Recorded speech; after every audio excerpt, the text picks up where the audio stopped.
চাঁদের আলোতে পৃথিবীতে উড়ে বেড়ানোর আনন্দটা সত্যি অন্যরকম। তবে আমার কি পৃথিবীতে ঘুরতে এত ভালো লাগে?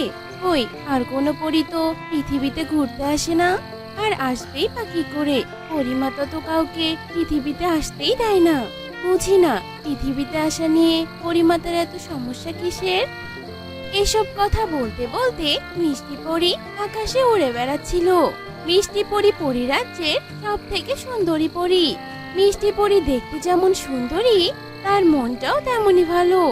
আর সুন্দরী এই পরী পৃথিবীর সৌন্দর্য উপভোগ করার জন্য লুকিয়ে লুকিয়ে পৃথিবীতে আসতো। কি ব্যাপার, ওই ঘর থেকে বাচ্চার কান্নার আওয়াজ আসছে কেন? ওই ঘরে কি বাচ্চার মা নেই? দেখি তো গিয়ে।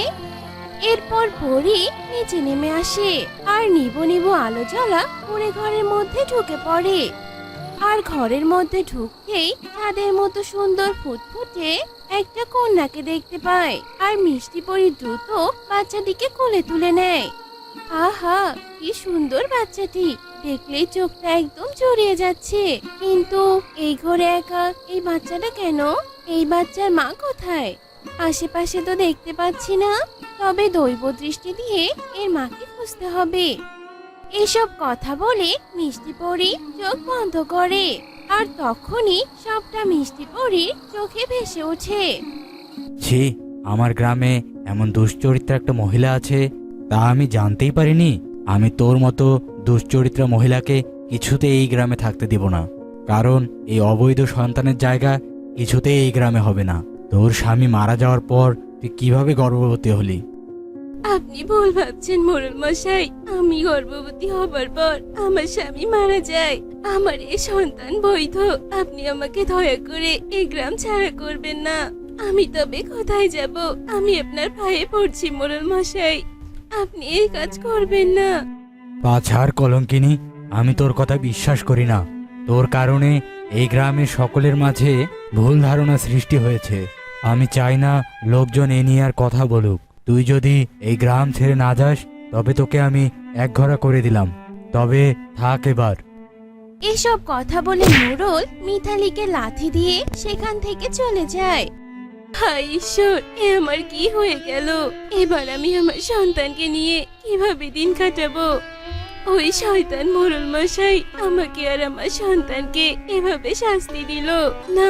মোড়ল যখন আমার সন্তানের কপালে লাথি মেরেছে, তবে আমি ওই মোড়লের ঘরে আমি আর আমার সন্তানের ক্ষুধা মেটাবো। এরপর রাত নামতেই মিতালি তার ছোট্ট মেয়েকে কুড়ে ঘরে ফেলে রেখে মোড়লের বাড়িতে যায়। আর মোড়লের গোয়াল ঘরে ঢুকে মোড়লের গরু দুধ দহন করে নিয়ে যায়। আর সেই দুধ খাইয়ে মিতালি তার বাচ্চার ক্ষুধা মেটায়। আর এভাবে বেশ কিছুদিন কেটে যায়। কি ব্যাপার রে হরি, তোর গিন্নিমা বলল আজকাল নাকি গরুর দুধ অনেক কম হচ্ছে। তা বলছি কি, গরুগুলোকে ঠিকমতো খেতে দিস না নাকি? না না বাপু, আমি তো ঠিক মতোই খাওয়াচ্ছি, কিন্তু সকালবেলা দুধ দোয়াতে গেলেই দুধ কম হচ্ছে। আমার মনে হয় কি রাতে কেউ গরুর দুধ চুরি করে নিয়ে যাচ্ছে। হ্যাঁ, বলিস কি রে হরি, গরুর দুধও আজকাল চুরি হয়? বলছি কি হরি, ব্যাপারটা তাহলে ভালো করে পর্যবেক্ষণ করতে হবে। এরপর মোড়ল হরিকে একটা বুদ্ধি শিখিয়ে দেয়। আর সেই অনুযায়ী হরি কাজ শুরু করে। এদিকে রাত হতে মিতালি প্রতিদিনের মতো গরুর দুধ চুরি করতে আসে। আর তখনই হরি মিতালিকে ধরে ফেলে। চোর চোর, মোড়ল মশাই আমি চোর ধরেছি, তাড়াতাড়ি আসুন। আমি আজ হাতে নাতে চোর ধরেছি। শয়তান দুশ্চরিত্রা মহিলা, আমি তোকে একঘরে করে দিছি, আর তুই কি না আমার ঘরে চুরি করতে এসেছিস? তোকে আজ উচিত শিক্ষা দিয়ে ছাড়বো। হরি, নিয়ে আয় চাবুক। এরপর মোড়ল রাগে ক্ষোভে মিতালিকে মারতে শুরু করে। আর মার খেতে খেতে মিতালি নিথর হয়ে যায়। বাবু থামুন এবার, এ তো মরে গেছে মনে হয়। বাবু এবার কি হবে? কি আর হবে, এই কলঙ্কিনীকে রাতের আধারে মাটি চাপা দিয়ে দিবি, তাহলেই সব সমস্যার সমাধান হবে। মোড়লের কথা মতো হরি মিতালিকে মাটি চাপা দেয়। আর এসব দেখে হরি অস্থির হয়ে চোখ মেলে। ছি ছি ছি ছি, এত সুন্দর পৃথিবীর মানুষ এত খারাপ। মানুষ যে এত হিংস্র হতে পারে তা আমি কখনো ভাবিনি। এজন্যই বুঝি পরিমাতা মানুষদের পৃথিবীকে পছন্দ করে না। আর আমি কখনো পৃথিবীতে আসবো না। আর এই মুন্নাকেও এই পৃথিবীতে রাখবো না আমি। এই কন্যাকেও আমি এই পৃথিবীতে রাখবো না। এরপর মিষ্টি পরী মানুষ কন্যাকে নিয়ে পরীরাজ্যে যায়। আর মিষ্টি পরীর কাছেই মানুষ কন্যা ঋতু বড় হতে থাকে। মানুষ কন্যা ঋতুকে মিষ্টি পরী সবসময় ঘরের মধ্যে রাখতো। কিন্তু হঠাৎই একদিন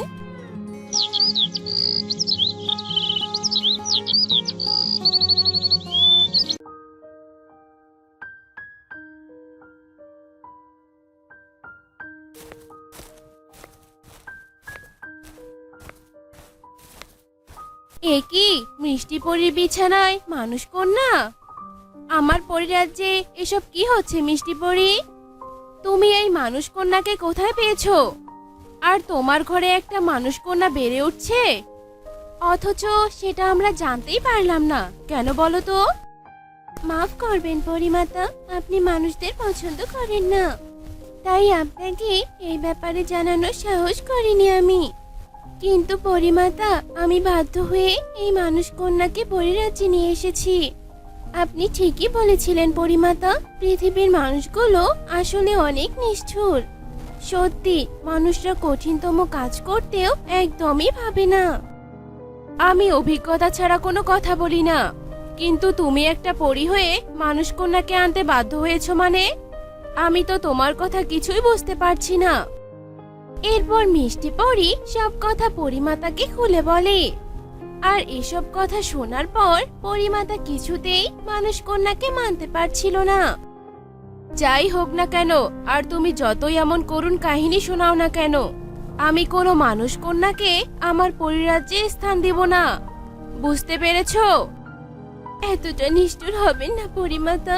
আমি অনেক দিন ধরে এই বাচ্চাটাকে কোলে পিঠে করে মানুষ করেছি। এই মানুষ কন্যাকে বড় করতে গিয়ে যে আমার মায়ের মাতৃত্ব জেগেছে।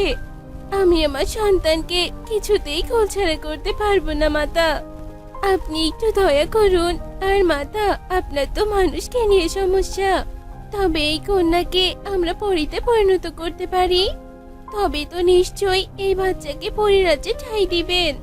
আপনি দিন না মাতা আমার কন্যাকে পরীতে পরিণত করে। আমি জানি আপনি মহাশক্তির অধিকারী। এসব কথা বলে মিষ্টি পরী হাত জোর করে কান্না করতে থাকে। আর মিষ্টি পরীর কান্নাতে বাধ্য হয়ে পরীরা তার ঋতুকে পরীতে পরিণত করে দেয়।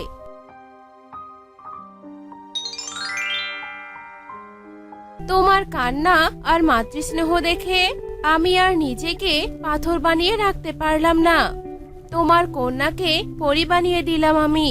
তবে এখন থেকে তুমি তোমার কন্যাকে পরীদের আদব কায়দা শেখানো শুরু করে দাও। এসব কথা বলে রানী পরী সেখান থেকে চলে যায়। আর মিষ্টি পরী খুশি হয়ে ঋতুকে বুকে জড়িয়ে নেয়। তো বন্ধুরা, আমাদের আজকের এই গল্পটি তোমাদের কাছে কেমন লেগেছে তা কমেন্টে জানাতে ভুলো না কিন্তু। মা, ও মা, বাড়িতে চলো। এভাবে সারাদিন পুকুর ঘাটে বসে থাকলে তো চলবে না বলো। আমার যে খুব খেতে পেয়েছে, আমাকে তুমি খেতে দিবে না? আমি যে খেতে চলে একদম সহ্য করতে পারছি না। আহ, ধরে যা তো, আমার কাছ থেকে তুই সরে যা। কানের কাছে এভাবে ঘ্যান ঘ্যান করিস না। খেতে যে চাচ্ছিস, তোকে আমি কি খেতে দেব শুনি? ঘরে কি কোনো চাল ডাল আছে? ওর বাবা আমাদের এভাবে ছেড়ে ওই যে বিদেশ চলে গেল। তারপর থেকে ওর বাবা না আছে কোনো খোঁজ, আর না দেয় কোনো সংসার চালানোর টাকা। আমি সব কিছু বুঝি না। আমাকে খেতে দাও না মা, খেতে দাও। চলো না বাড়িতে। ও মা, মা চলো না। তোর কথা কানে যায় না না? হ্যাঁ, দাঁড়া, আমি আজ তোকে মেরে আমার কথা তোকে বোঝাবো। সারাদিন শুধু খাই খাই। গরিবের ঘরে জন্ম নিয়ে তোর এত খাই খাই কেন? হ্যাঁ,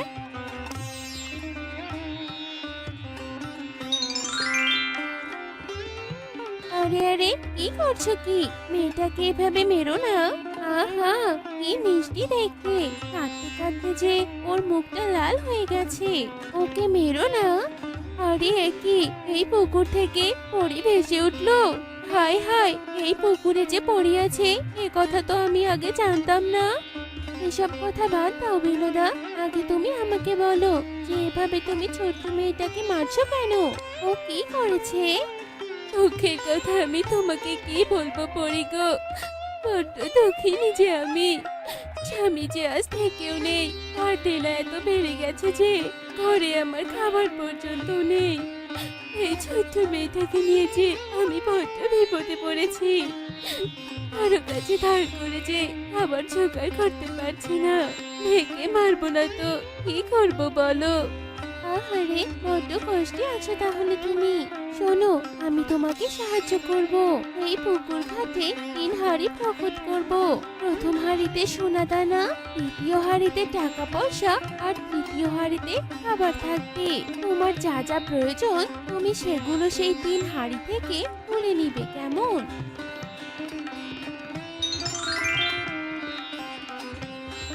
নাও বিনোদা, তোমার চাহিদা অনুযায়ী তুমি 3 হাঁড়ি থেকে জিনিস তুলে নাও। আর শোনো, তোমার গ্রামে গিয়ে গরিব মানুষদের বলে দিবে যে পরীর ঘাটে 3 হাঁড়ি প্রকট হয়েছে। তারা যেন এই ঘাটে আসে আর নিজের প্রয়োজন মতো এই 3 হাঁড়ি থেকে জিনিস নিয়ে যায়। বাহ পরি, তুমি তো এই গ্রামের গরিব মানুষদের জন্য বড্ড ভালো একটা ব্যবস্থা করলে। আমি গরিব মানুষদের কাছে গিয়ে এই পরীর ঘাটের 3 হাঁড়ির কথা অবশ্যই বলবো।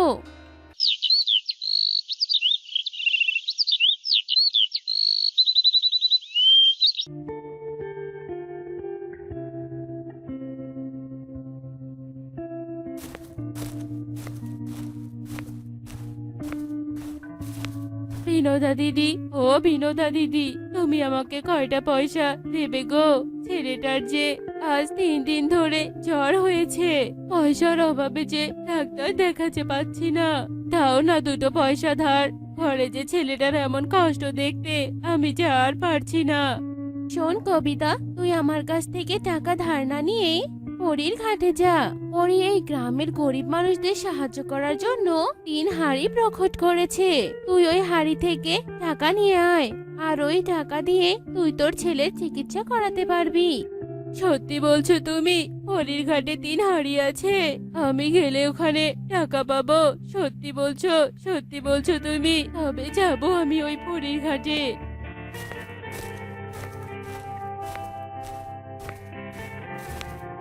এই ব্যাপার, কিছুদিন ধরে দেখছি আমার কাছে কেউ টাকা ধার নিতে আসে না। গ্রামের গরিব লোকগুলো বড়লোক হয়ে গেল নাকি? এভাবে আমার কাছে কড়া সুদে টাকা না নিলে তো ব্যবসা একবার লাল বাতি জ্বলে যাবে। দেখি আর একটু অপেক্ষা করি, কেউ টাকা ধার নিতে আসে কিনা। কবিতা, এই কবিতা, শুনে যা, শুনে যা আমার কাছে। তোর না ছেলে অসুস্থ ছিল, তার চিকিৎসার জন্য টাকা লাগবে না? তা তোর বাড়ির দলিল আমার কাছে বন্ধক রাখ, বুঝেছিস? আমি তোকে টাকা দিব। না না মহাজন, আমার আর টাকা লাগবে না। আমার তো আর টাকার অভাব নেই। আপনি বুঝি কিছু শোনেননি? পরীর ঘাটে 3 হাঁড়ি রয়েছে। সেই হাঁড়ি থেকে গরিব মানুষরা টাকা আর সোনা খাবার পাচ্ছে, জানেন? তাই তো আর কোনো কিছুর অভাব নেই কারো। পরীর ঘাটে 3 হাঁড়ি মানে? এসব কি বলছিস তুই? আমি তো এত কিছুর কিছুই জানি না। আমার কথা বিশ্বাস না হলে যান না যান, নিজে গিয়ে দেখে আসুন পরীর ঘাটে 3 হাঁড়ি আছে কিনা। না, আমাকে যেতেই হবে পরীর ঘাটে। আর আমার ধারণা যদি সত্যি হয় তাহলে তো আমার ব্যবসা লাঠে উঠে যাবে। কোনো গরিব মানুষেরাই টাকা ধার নিতে আসবে না। যাই যাই তো, গিয়ে দেখে আসি।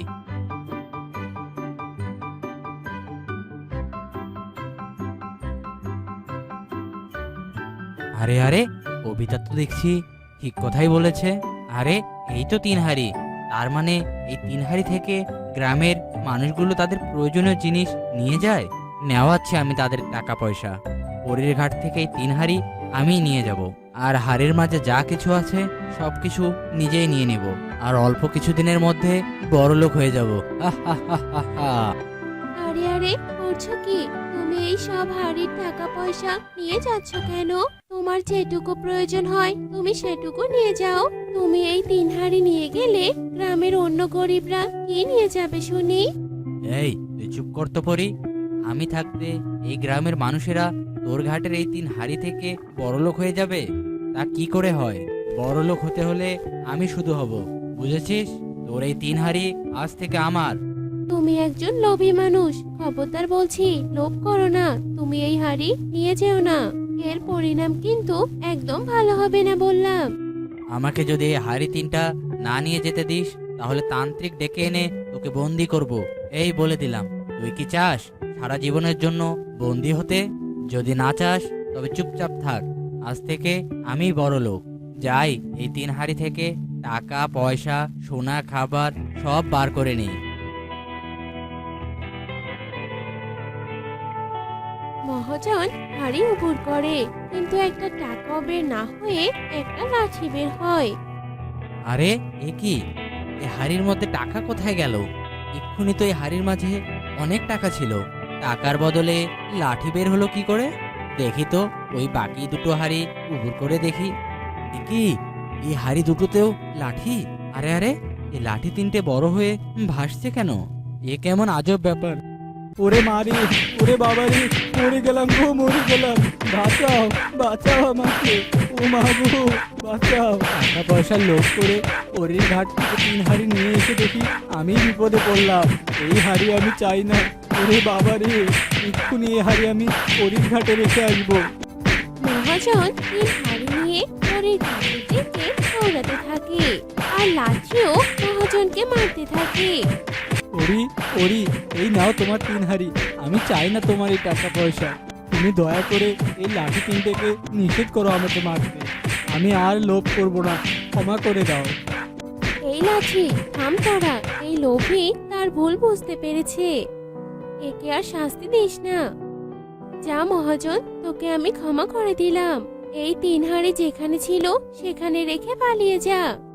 মহাজন তাড়াতাড়ি 3 হাড়ি পরের ঘাটে রেখে সেখান থেকে পালিয়ে যায়, আর কোনোদিনও লোভের বশে 3 হাড়ির কাছে আসে না। এদিকে পরি তার 3 হাড়ির মাধ্যমে গরিব মানুষদের সাহায্য করতে থাকে। আর এক বুড়ি, কুঠিরের পেছনে ছিল একটি পাহাড়, পাহাড়ের পরে ছিল একটি নদী। পুরো প্রতিদিনে বড়শি নিয়ে নদীতে যেত মাছ ধরতে, সেই মাছ বাজারে বিক্রি করে পুরো বুড়ির সংসার চলতো। একদিন ভোরবেলার ঘটনা, পুরো নদীর ধারে দাঁড়িয়ে নদীতে বড়শি ফেললো। কিছুক্ষণ পর বড়শিটা বেশ ভারী মনে হলো। পুরো মনে মনে ভাবতে লাগলো, এ কি আজব ঘটনা! আগে তো কখনো এমনটা হয়নি।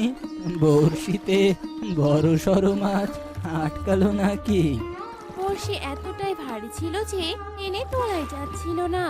যাই হোক, বহু কষ্টে বড়শিটি তুলে নিল বুড়ো। বড়শিতে একটি সোনালী রঙের মাছ ছটফট করছিল। এ সময় মাছটি অবাক করে কথা বলে উঠল, দাদু, ও দাদু, আমাকে না ধরে নদীতে ফেলে দাও না। আমি কথা দিচ্ছি তোমার সব ইচ্ছে পূরণ করব। বুড়ো ছিল খুবই ভালো মানুষ। মাছের কথায় বুড়োর ভীষণ দয়া হলো। আমি কিছু চাই না বাপু, হে নাও, তোমাকে ছেড়ে দিলাম। যাও যাও, মনের সুখে নদীতে গিয়ে সাঁতার কাটো। এই বলে পুরো ছোট্ট সোনালী মাছটিকে নদীতে ছেড়ে দিল। এরপর বড়শি নিয়ে বুড়ো বাড়িতে ফিরে এলো। বুড়োকে খালি হাতে ফিরতে দেখে বুড়ি খেকিয়ে উঠল, বলি, আজ কটা মাছ পেলে শুনি? না গো গিন্নি, আজ মাছ টাছ কিছুই পাইনি। মাছ পাইনি মানে? তবে কি আজ না খেয়েই থাকতে হবে? মাছ পাইনি যে তা একদম ঠিক নয় গিন্নি। আজ বড়শিতে একটি ছোট্ট সোনালী মাছ উঠেছিল, কিন্তু আমি ছেড়ে দিয়েছি। ছেড়ে দিয়েছো মানে? কেন? তুমি মাছটাকে নিয়ে এলে না কেন সাথে? হ্যাঁ, ছেড়ে দিলাম। ওইটুকু মাছ বেচে কয় টাকা পাবো বলো? এ কথা শুনে বুড়ি বুড়োর দিকে কঠোর দৃষ্টিতে তাকালো। অবস্থা বেগতিক দেখে বুড়ো আসল কথা খুলে বলল। আজ কি কাণ্ড হয়েছে জানো গিন্নি? আজ যে মাছটি ধরেছিলাম সেটি মানুষের মতো কথা বলতে পারে গো। অনেক আকুতি মিনতি করে বলল তাকে নদীতে ছেড়ে দিতে। আমি নদীতে তাকে ছেড়ে দিলে সে আমার মনের ইচ্ছা পূরণ করবে গো। বুড়োর কথা শুনে বুড়ি রেগে উঠলো। মাছটি তোমার ইচ্ছে পূরণ করার কথা বললো, তারপরেও তুমি কিছু চাইলে না? তুমি কি জানো না ঘরে কোনো রুটি নেই? কয়েকটা রুটি তো চাইতে পারতে। এই বলে বুড়ি রাগে দুঃখে কাঁদতে লাগলো। বুড়ির কান্না দেখে বুড়োর আর সহ্য হলো না, তাই সে আবার নদীর তীরে যেতে লাগলো।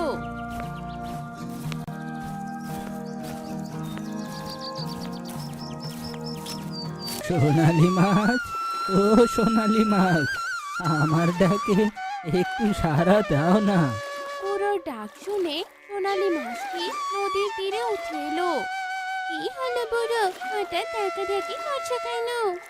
তুমি তো তখন আমায় বলেছিলে তুমি আমার ইচ্ছে পূরণ করবে। হ্যাঁ বলেছি তো, কিন্তু তুমি আমার কাছে কি চাও? আমার আসলে কিছু চাওয়ার নেই। আসলে তোমার কাছে কিছু চাইনি বলে আমার গিন্নি আমার উপর রাগ করেছে। বুঝতে পেরেছি তোমার মনের অবস্থা। এবার ঝটপট বলে ফেলো, তোমার কি চাই? আমার ঘরে খাওয়ার মতো রুটি নেই। তুমি কি আমায় কটা রুটি দিতে পারবে গো? ও এই কথা, ঠিক আছে তুমি ঘরে যাও, দেখি তোমার ঘরে রুটি পৌঁছে গেছে। বুড়ো আর কথা না বাড়িয়ে বাড়ির দিকে রওনা দিল। গিন্নি, ও গিন্নি, ঘরে কি কোনো রুটি পেয়েছো গো? হ্যাঁ গো হ্যাঁ, ঘরে অনেক রুটি পেয়েছি, কিন্তু আমাদের কাপড় ধোয়ার পাত্রটা যে ভেঙে গেছে। তুমি আবার মাছের কাছে যাও, গিয়ে একটা নতুন কাপড় ধোয়ার পাত্র নিয়ে আসো। কি আর করার, পুরো কাপড় ধোয়ার পাত্রের জন্য আবার গেল নদীর ধারে। সোনালি মাছ, ও সোনালি মাছ, আর একবার আমাকে দেখা দাও না। আবার কি হলো বুড়ো? তোমার কাছে সাহায্য চাইতে এসেছি। আমাদের কাপড় ধোয়ার পাত্রটি ভেঙে গেছে। তুমি কি নতুন একটা পাত্র দিতে পারবে গো? ও এই কথা, কাপড় ধোয়ার পাত্র অবশ্যই পাবে। আগে ঘরে গিয়ে প্রার্থনা করো, দেখবে পাত্র পেয়ে গেছো। বুড়ো আবার ঘরে ফিরে গেল। ঘরে ঢুকতে না ঢুকতেই বুড়ি চেঁচিয়ে,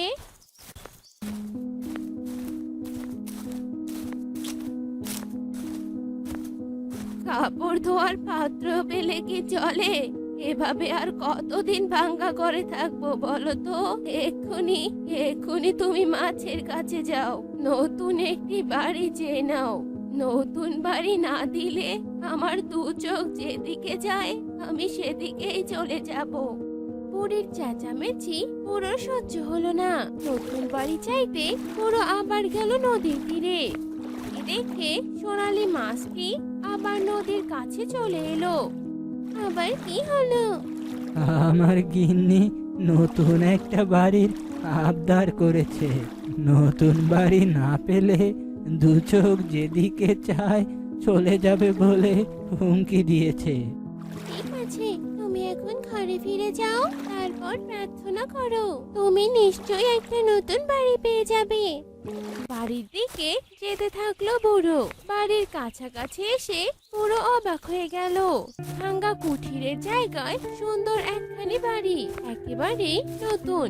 বাড়িটি দেখতে খুবই সুন্দর লাগছিল। বুড়োকে দেখে বুড়ি দৌড়ে এসে বুড়োর সামনে দাঁড়ালো। শুধু ভালো বাড়ি হলে কি সুখ হবে? গায়ের লোকেরা আমাকে পাত্তা দেবে ভেবেছো? এত সুন্দর বাড়ি পাওয়ার পরেও তোমার লোভ কমলো না গিন্নি? আর কি চাও তুমি? আমি কি চাই সেটা কি তোমায় মুখে বলে দিতে হবে? হত ছাড়া বুড়ো, তুমি আমাকে এতদিনে এই চিনলে? আহা গিন্নি, রাগ করছো কেন? আরে বলোই না, না বললে কি করে বুঝবো তুমি কি চাও?